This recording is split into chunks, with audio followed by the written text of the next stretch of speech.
Malcolm, thank you, and good morning, everyone. It's actually quite daunting to be standing here today in front of so many people, but I do want to start by congratulating Oil and Gas UK on taking the initiative to organise this event today. It is less than a month now, as Malcolm said, to that 25th anniversary of the Piper Alpha disaster. And in common with everyone else in this room, I recognise the true significance of this anniversary as we all remember and offer our sympathies to the families, friends and the work colleagues of those 167 workers who lost their lives on that tragic day. I listened with great interest, and I too felt privileged to listen to Lord Cullen's reflections on Piper Alpha. And there's absolutely no doubt that the changes which were made to the offshore safety regime following those tragic events in 1988 have had a lasting impact on all of us and on the way we work today.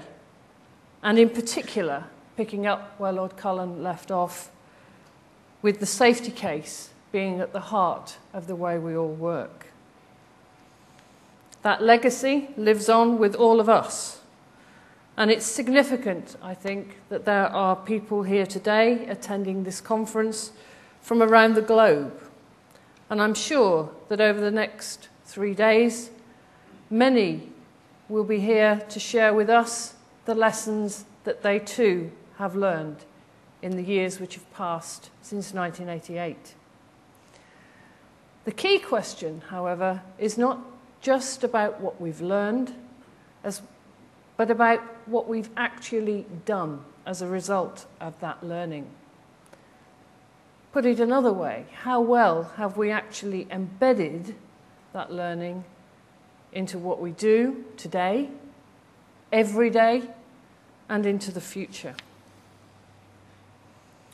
There are some key principles which I'm confident that most, if not all of us, would agree with. The principle that offshore legislation should be goal-setting rather than prescriptive. The principle that operators are responsible for managing the risks associated with offshore installations. The principle that operators of offshore installations should proactively demonstrate to the regulator that all major accident risks have been assessed and measures taken to control those risks through the submission of that safety case. And also the principle that regulators, operators and contractors should support and encourage and welcome the involvement of the offshore workforce in offshore safety. But in this address, what I want to consider are the challenges that we all face today and in the longer term. The key question for me is, how do we stay true to those abiding principles introduced by Lord Cullen, but in a world which is substantially different from that we were in 1988, and which continues to change and to develop at an ever faster pace? Maintaining continuity with those things from the past, which still hold true, but needing to adapt to the ever-changing environment, will be the key to a successful and safe North Sea and to offshore operations around the globe. So what are some of those issues which challenge the offshore industry today and in the future? Well, many will be familiar to you in the audience. Ageing assets are a key issue. Many installations are now operating beyond their design life, but we're also seeing new assets and new techniques being deployed. Drilling is taking place in ever deeper water and in more hostile environments. Technology has developed to enable enhanced oil recovery. And there has been a significant increase in the number of smaller operators entering the sector and in the outsourcing of operations. The demographics of the workforce continue to change. International offshore crews will disperse around the globe when they come ashore. Workforces are more mobile and they are multicultural. Knowledge and experience is being built up around the world. But how good are we? And how good are the mechanisms that we have in place to share that knowledge?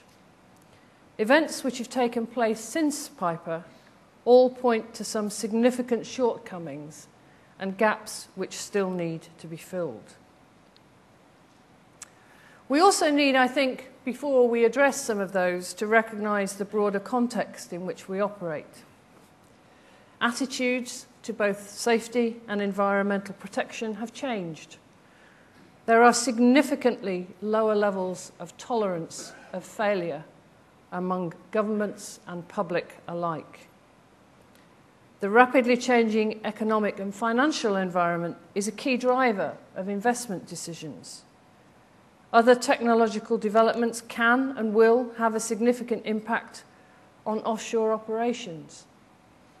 Shale gas development, new nuclear build and generation, offshore wind farms will all impact upon demand, but they will also compete for investment resources, and they will create a broader landscape over which we need to share knowledge and experience, because more than we sometimes realise is transferable between all of those different technologies.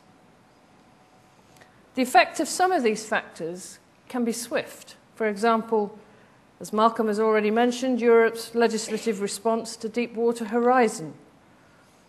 But the effects of others, such as long-term investment decisions, may be less immediate, but certainly they will be no less profound.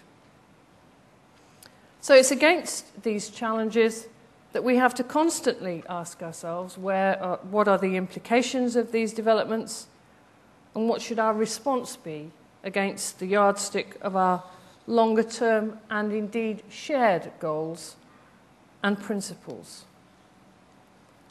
So put this another way, what am I saying? What we have to achieve remains pretty constant.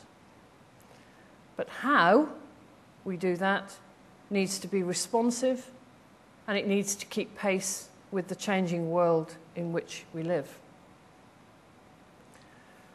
Being a chemical engineer, like many of you in this room, I'm sure, it's not often that I find myself looking to someone like Charles Darwin for a quotation when I make a presentation. But for me, this one fits pretty well with the theme of what we need to discuss here this week. It isn't the strongest of our species who will survive, nor is it necessarily the most intelligent, but the ones who are most responsive to change. So learning from the past is vital, and some of the time at this conference will be spent reflecting on how we need to get better at embedding that learning from the past. But I think it's equally important to recognise that being trapped by the past and locked into a single way of doing things and not looking for new and better ways is folly. We need to be sure that we seize the opportunity to understand some of the new approaches which can be adopted to manage major hazard risks. So we do need to learn from disasters like Macondo and Nimrod. We need to understand the ingredients that form and the significance of having a good safety culture. And we also need to take heed of updates on key issues, such as hydrocarbon releases, the latest thoughts on leadership, and understanding what we can do about aging plant. But learning and knowledge, vital though they are only a prelude to the main act. And the main act is taking action, using that learning to shape what we do differently to improve. So by the time we all leave this conference on Thursday, we need to be clear about what we're all going to do and how we're going to do those things differently to be more effective. The greatest homage that we can pay to the past is to demonstrate that we have truly learned and we are taking those lessons forward. And if we can do that, this 3-day conference will have been truly worthwhile.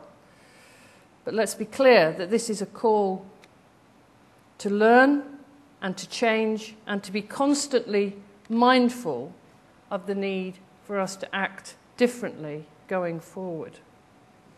And let me say why. Having listened to Lord Cullen, having read his report, having read the reports on Deepwater Horizon, Nimrod, Texas City, Buncefield, as all of you have, no doubt, what strikes me is that whilst the precise circumstances and contexts of these incidents do differ in some respects, at the heart of them, I'm left with this nagging feeling that there are actually no new accidents taking place. Rather, there are old accidents which continue to be repeated, possibly by new people, but the accidents themselves have a very familiar ring to them. So I would like to see us all walk away from this conference recognising that our learning and our knowledge sharing needs to improve, and with a determination to end this cycle of repetition. Let me be clear, and let me give credit where it's due. There is no doubt at all that improvements are being made all of the time. That we need to recognise. And that is in spite of the many challenges which the industry faces. Sharing of knowledge has improved, but there is still much more to do, as Malcolm said at the outset, to move from simply sharing knowledge to turning that into real, sustained and properly embedded learning. It is precisely because of that need to learn, to adapt and improve, that I believe one of the most important principles to emerge from Piper Alpha, from a regulatory perspective, was actually the introduction of that goal-setting approach to offshore oil and gas work activities. The approach was designed to ensure that operators working in the offshore industry were legally required to take steps to continuously improve how they managed offshore safety. The new directive on the safety of offshore oil and gas operations will require that same principle to be adopted across Europe. And the extensive work which we all did to successfully negotiate for that directive, rather than a direct acting regulation, will indeed help to preserve that absolutely fundamental concept. And having said that, we all face the additional challenge of how to integrate environmental risks into that approach and into supporting the safety case. So why do I put so much into this goal-setting regime?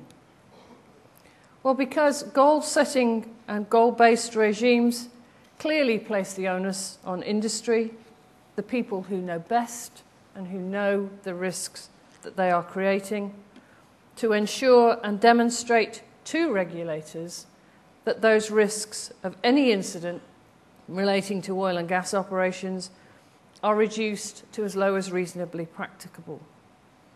We've seen that a more prescriptive approach can shift the burden of responsibility from the operator to the regulator. If the operator relies on the rules to tell them what they need to do and to measure simply whether or not they are in compliance, rather than developing and continuously reviewing their own analysis of what is required in their particular circumstances, creates a strange regime where the regulator's role is to mark the duty holder's homework. Going back to what I said earlier, the prescriptive approach tends to lock us into the past. The past in this case being the moment when the rules were first written. And there is a risk that a rules-based approach inhibits taking advantage of technological innovation and new learning, and so on. It's of course the case that a goal-setting regime needs to be balanced with the provision of clear expectations about what are acceptable standards. The very nature of the safety case permissioning regime is built upon the need for operators to demonstrate to regulators that those acceptable standards are in place. But guidance is also an important route to setting those standards. And that guidance is all the better if it's been developed in partnership by all of the key players, so that everyone feels true ownership of the expectations that it sets. And it is in this area that I feel that the offshore industry, in partnership with others, like the Well Life Cycle Practices Forum, and through Step Change particularly, has been very effective. Guidance and toolkits on deep water drilling, assurance and verification, asset integrity, and indeed on workforce engagement are just some of the examples of this.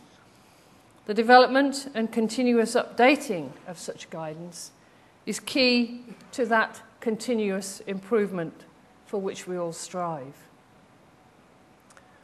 But given the global nature of the industry, we also need to ensure that our learning and our improvement processes are also increasingly global.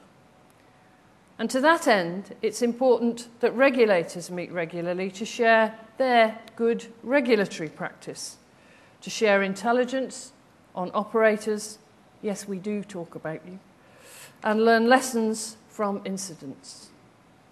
Until recently, there were two key groups: the International Regulators Forum, a group of 9 regulators of health and safety, including the US and the UK, in the offshore upstream oil and gas industry.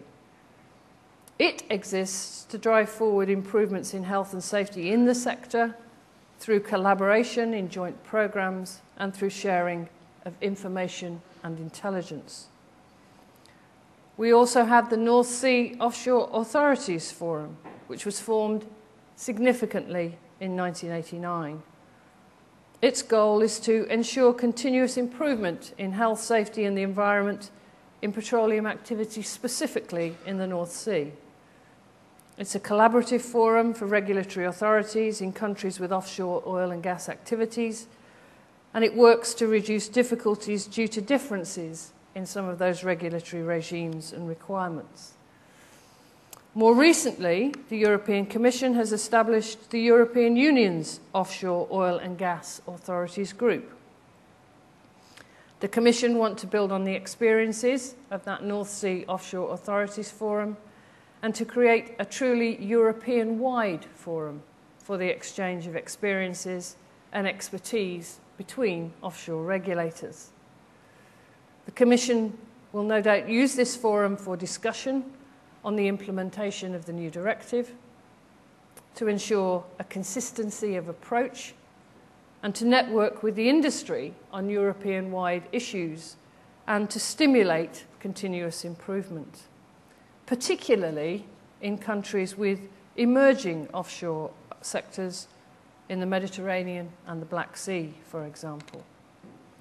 I hope that this forum in time will be as effective as the others in promoting that sharing of lessons, sharing of knowledge and experience from a regulator's perspective. I made reference a few moments ago to the Step Change Workforce Engagement Toolkit. This was developed by the offshore industry to help in measuring and improving workforce participation in delivering safety performance offshore. We simply cannot talk about continuous improvement and how this can be achieved without truly recognising that all-important role of the workforce. That's why Step Change and the Workforce Involvement Group of the Offshore Industry Advisory Committee have been exploring the steps that need to be taken to gain even more improvement in workforce involvement offshore. and I'm delighted that they've jointly organised the Workforce Involvement Day, which will be held here for 500 offshore workers. The Health and Safety Executive believes strongly that safety reps are a real force for improving health and safety in all workplaces, not least, of course, in the offshore industry. Last year, we completed an inspection programme to assess compliance with the safety reps and safety committees regulations. And whilst this work identified a lot of good practice that could be shared across the industry, as with everything else, there is more that we can do.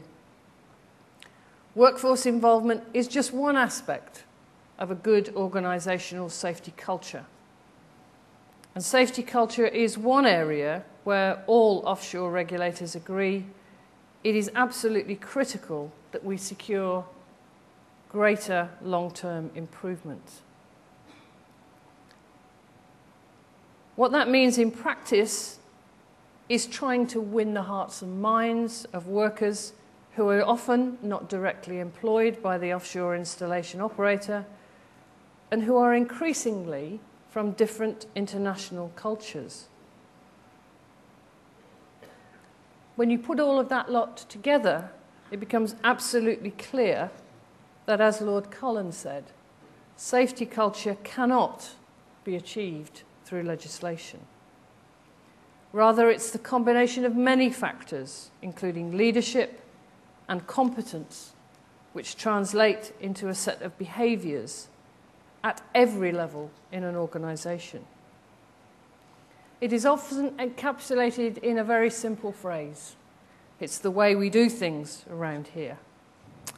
But what I'm absolutely sure of is that effective and committed leadership from the very top of every organisation is crucial to achieving that true safety culture. Strong leadership has got to be placed at the front and at the centre, because without it, none of the other essential elements of the system, whether that be employee engagement, increasing competence, asking those right questions, none of those things happen unless you have the right leadership in place. Of course, everyone needs to recognise their responsibilities and play their respective parts, whether they are regulators, operators, employers, or employees. But leadership is key. Strong leadership is also required to ensure that the resulting good practice gets embedded within the industry for the longer term, no matter where the work is carried out or the change of personnel. That strong leadership will ensure that organisations continue to evolve, to meet their new challenges and strive for that improvement. If we're successful, our regulatory regime will remain robust, safety standards offshore will continually improve, and we'll create a culture where contractors and workers realise the benefits of effective cooperation. And those strong leaders will be looking beyond not just their own company, but also beyond their own sector to learn lessons and to pick up and share good practice. The principles of learning, reflecting, and adapting are also true for the regulator, just as much as they are for the industry. If we are to remain effective in regulating an industry which does continue to evolve, the regulator itself has to adapt and to change, whilst, of course, unquestionably holding on to those key principles that make the regime as strong as it is. But some of the continuing challenges which we face as a regulator are: do we have the right resources in terms of numbers of competent inspectors with the right skills? Are we making best use of complementary skill sets throughout our organisations to ensure that we transfer knowledge and enhance our expertise in all parts of the regulator? Do we have the right mix of interventions to affect sustainable change? For example, in terms of inspection, enforcement, and programme working, as we've seen with KP3 and KP4, and indeed partnership working in fora such as the Offshore Industry Advisory Group and Step Change, both of which I've mentioned before. And finally, one of the challenges for us is, do we routinely monitor and review how we are doing things, and are we willing to learn from others so that we can improve what we do and ensure that we evolve to the changing world when necessary? And how should we judge when we're doing it right? The answers to these questions are the tests against which regulatory effectiveness should truly be judged. Internal structures should be less important. Many of you will know that HSE has recently created an energy division, and I'm very much aware that this has raised some questions among all of our stakeholders. Today is not the time for me to go into the details of those changes, but what I do want to take the opportunity to do today is to assure all of you that the resources we devote to offshore safety will be enhanced, not depleted, by the changes we're making. In fact, one of the clearest signs of our commitment to offshore safety is that we are right now recruiting new offshore inspectors. Ladies and gentlemen, I began this talk by saying that this is a big occasion which marks a very, very solemn anniversary. But it is also a major event for the whole oil and gas industry, which continues to operate in some of the most challenging environments around the world. It's an industry which is exciting. It is advancing technologically, geographically, and culturally.